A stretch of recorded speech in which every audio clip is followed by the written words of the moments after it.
E aí, gente, tudo tranquilo? Vídeo novo aí no nosso canal. Hoje eu vou responder uma pergunta que eu acho que é uma das perguntas que mais me fazem assim.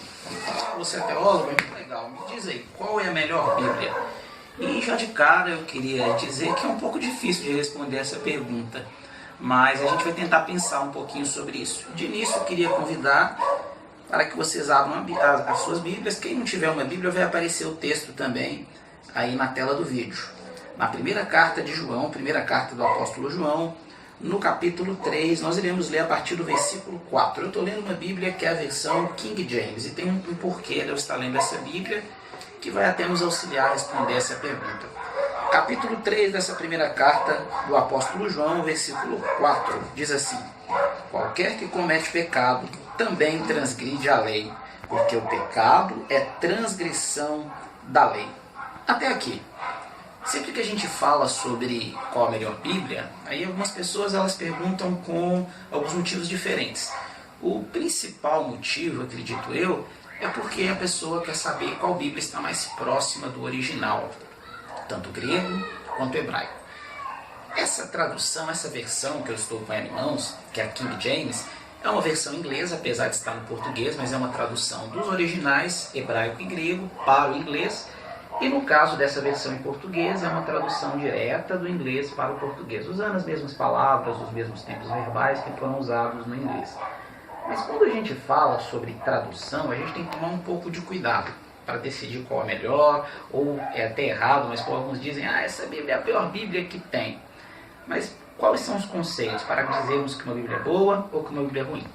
Existem duas formas de tradução na Bíblia. Uma delas é a tradução formal, literal, que é aquela que diz respeito a uma tradução que leva em consideração todas as palavras do jeitinho que ela estava, se for no caso do Novo Testamento, lá no grego, se for no caso do Antigo Testamento, do jeitinho que ela estava no hebraico.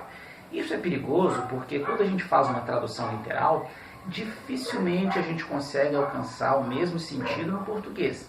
Eu trouxe algumas Bíblias aqui para a gente pensar um pouco sobre isso. Essa é a Bíblia King James. A King James ela busca ser uma Bíblia que é mais literal, que é mais formal. Ela tenta fazer uma tradução bem próxima do original, mas sem tentar contextualizar para o idioma que vai ser traduzido. No caso, para o inglês, que é o idioma que originalmente a King James foi traduzida lá em 1611. Quando a gente vê outras Bíblias, eu tenho essa Bíblia aqui, que dentre as Bíblias que eu tenho, é a Bíblia mais nova. Eu até ganhei ela num culto que eu fui em uma igreja presbiteriana, que é a Nova Almeida Atualizada. A Nova Almeida Atualizada, dentre todas as Bíblias que eu tenho, é uma das Bíblias que eu acho que melhor responde, né, a proposta de tentar linkar a tradução formal, literal, que é aquela tradução palavra por palavra, letra por letra, sentido por sentido do grego, tentando trazer para o sentido do português, com a tradução que a gente chama de dinâmica. Essa tradução dinâmica é tentar dar um contexto, tentar dar um sentido para o texto no idioma que ele vai ser traduzido. Exemplo, esse texto que nós lemos da primeira carta do apóstolo João, é um texto muito difícil. Eu vou abrir agora nessa Nova Almeida Atualizada para vocês observarem. Reparem, quando a gente vai nesse texto que eu acabei de ler na King James, fala aquele que peca. Quando a gente vai agora nesse texto, na Nova Almeida Atualizada, nós vamos observar uma coisa diferente e é algo importante, até para a gente entender o porquê que é bom ter mais de uma versão da Bíblia, o porquê que é bom a gente até entender um dos motivos, né, de ter sido escrito dessa forma. Mesma carta, primeira carta do apóstolo João, capítulo 3, novamente lá no versículo 4. Nessa Bíblia, nova versão Almeida Atualizada, diz assim: todo aquele que pratica o pecado também transgride a lei, porque o pecado é transgressão da lei. Olha que coisa interessante. Na King James fala todo aquele que peca. Na Nova Almeida Atualizada fala todo aquele que pratica o pecado. E aí tem duas coisas importantes aqui. Porque se nós continuarmos lendo, eu vou ler apenas na Nova Almeida, o sentido da King James seria simplesmente aquele que peca. Mas aqui vai ter uma diferença. Eu queria que vocês acompanhassem o versículo 6. O versículo 6 desse mesmo capítulo 3 diz assim, vai aparecer para vocês também aí na tela do vídeo: todo aquele que permanece nele não vive pecando, todo aquele que vive pecando não o viu nem o conheceu. Na King James vai estar: todo aquele que peca não permanece nele. Todo aquele que peca não viu nem o conheceu. Eu faço uma pergunta que você já deve estar até pensando, né, sobre qual pergunta que é. Quem consegue viver sem pecar? Qual é a pessoa que consegue viver sem pecar? Impossível. Essa Bíblia, quando ela tenta, a King James, quando ela tenta trazer uma tradução mais literal, aí é um perigo, porque o texto, lá no grego, no original, é um texto que está em uma forma que nós não temos no português, que a gente chama de particípio. Esse particípio, por mais que no português ainda consegue trazer próximo de um gerúndio, mas no grego é diferente. Esse particípio, ele tem um significado de adjetivo verbal, porque ele pode ser tanto adjetivo quanto um verbo, então ele não é um tempo verbal. E esse particípio, a tradução dele não poderia ser aquele que peca, mas teria, porque o particípio tem um significado de ação contínua, uma ação linear, contínua, que vive ocorrendo no presente ou no passado, ou até mesmo no futuro, mas de forma contínua. Essa ação contínua, então, seria aquele que vive pecando, e não simplesmente aquele que peca. Aquele que peca seria uma ação concluída, pecou, pronto. Mas no caso do particípio, é aquele que vive pecando. Tanto a Nova Almeida, que eu tenho também uma Almeida Revista e Corrigida, que é uma Bíblia que tenta ser um pouco mais literal também, acaba trazendo alguns traços de questões dinâmicas, adaptar ao português, porém ela não se preocupa muito com adaptação à nova ortografia. É diferente a nova ortografia do português. É diferente da Nova Almeida atualizada, que tem a preocupação com a ortografia. Tem uma outra Bíblia aqui, que não é uma Bíblia do meio evangélico, né, mas que é uma Bíblia dos Testemunhos de Jeová, mas que, por incrível que pareça, ela tem uma preocupação muito grande na tradução. Eu vou ler rapidamente esse texto de 1 João, que nós lemos na Nova Almeida e que nós lemos também na King James, para vocês observarem uma coisa interessante. Essa Bíblia é muito questionada, e há motivos para ela ser questionada, há uma forte tentativa, muitas vezes, de provar dogmas, doutrinas e crenças dos Testemunhos de Jeová. A principal delas é que Jesus não é Deus. Mas especificamente nesse texto, eles não ferem o que está no original. Ele está até mais próximo do original do que a própria Nova Almeida atualizada que a gente leu. Diz assim, mesmo capítulo 3, versículo 4: todo aquele que pratica o pecado está também praticando o que é contra a lei. E assim o pecado é aquilo que é contra a lei. Veja como fica mais simples de entender. Não é aquele que peca simplesmente, mas aquele que vive na prática do pecado. Todo aquele que vive na prática do pecado está contra a lei. Qual lei? A lei de Deus. Tem uma outra Bíblia aqui, que é a Bíblia de Jerusalém. A Bíblia de Jerusalém, ela também vai trazer um sentido próximo desse daquele que pratica o pecado. Mas por que eu quis trazer essas Bíblias? Tenho aqui uma NVI, inclusive da minha esposa, que está gravando aí o vídeo. É a Bíblia preferida dela, está cheio de anotações aqui.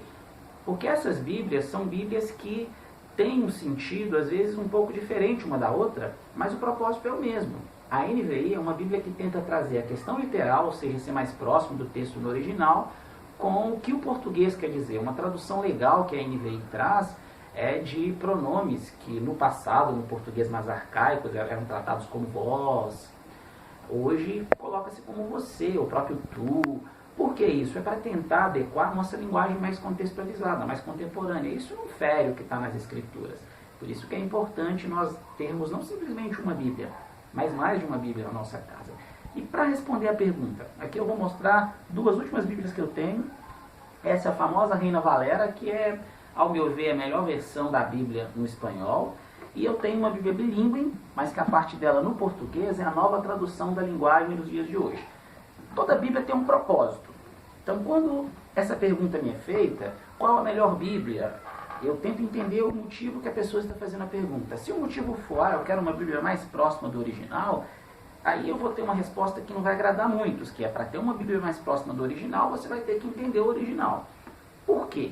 Porque nós temos em português, em outros idiomas também, no espanhol, no inglês, são adaptações do texto original. Por que adaptações do texto original? Porque nem sempre nós vamos conseguir traduzir fielmente, principalmente o que estava no grego, aproximando-se do sentido real, do contexto real no português. Porque são idiomas diferentes. Nós pegamos o grego, é um idioma antiguíssimo, o português já não é tão antigo assim. as origens do grego, o grego é um idioma mega sofisticado, o português é também um idioma sofisticado, mas não com os mesmos tempos verbais que o grego tem, com os mesmos aspectos verbais e nem com o significado, com a intensidade que o grego acaba trazendo. O meu conselho é que você tenha mais de uma Bíblia, principalmente porque hoje tem muitas Bíblias que são versões de João Ferreira de Almeida. Tem a Almeida Revista e Atualizada, tem a Nova Almeida Atualizada, que é essa mais recente que eu mostrei para vocês, tem a Almeida Revista Corrigida, que é essa Bíblia aqui, mas que você tenha pelo menos uma forma ou uma versão da Bíblia de Almeida e escolha uma outra versão que esteja mais próximo do sentido que você consegue entender a Bíblia. Por que eu digo isso? Porque tem muitas pessoas, quando elas vão ler a NVI, elas acham uma Bíblia complicadíssima, apesar que, a meu ver, é uma Bíblia que a linguagem no português ela é mais fácil do que uma Almeida Revista e Corrigida, como essa que eu mostrei para vocês. Tem pessoas que vão ler a King James, que aí sim, ao meu ver, é uma Bíblia complicadíssima de se entender, e se dão super bem, conseguem entender o sentido que está querendo ser passado dessa mensagem. O que você deve fazer é ter uma Bíblia que, para o seu entendimento no português, ela é mais fácil, e ter uma outra Bíblia para comparar. Esse texto de 1 João, que nós abordamos, é um texto clássico, e é um texto que, inclusive, doutrinas são feitas em cima dele. Imagina se você tem apenas uma King James, e um belo dia você está lendo e vê que aquele que peca está contra a lei. Aquele que peca, inclusive, se nós formos continuar lendo, versículos 5, 6 até 8, aquele que peca não conheceu a Deus, não viu a Deus. Poxa, como assim? Todos nós pecamos. O que o texto quis dizer, como eu disse, está lá em uma forma no grego que é o particípio, é aquele que vive na prática do pecado, e não aquele que peca. Espero que eu possa ter pelo menos respondido basicamente essa questão, e no próximo vídeo nós vamos falar um pouco sobre algo que até dá continuidade a essa pergunta e responde melhor essa pergunta, que é: quais as melhores Bíblias de estudo? Eu estou aqui com duas Bíblias de estudo em mãos. Uma é a Bíblia de Genebra, que é uma Bíblia mais de cunho reformado, e a outra é a Bíblia de estudo Palavras-Chave, hebraico e grego, que é uma Bíblia que tem um foco de trazer principais palavras do texto bíblico, do que a gente chama de perícope, né? Os principais trechos dentro de alguns versículos naquele contexto, e trazer o significado delas, tanto no hebraico quanto no grego. No próximo vídeo nós vamos responder qual a melhor Bíblia de estudo, se é que existe uma melhor Bíblia de estudo.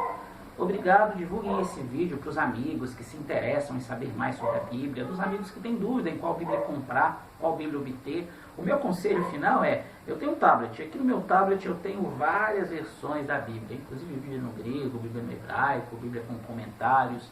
Se você tem a possibilidade de no seu celular, não precisa de ser no tablet, ter algumas versões a mais da Bíblia, é melhor do que você comprar, não que esse investimento não seja válido, mas se você não tem condições, vai ser um investimento considerável. Um abraço a todos e até a próxima.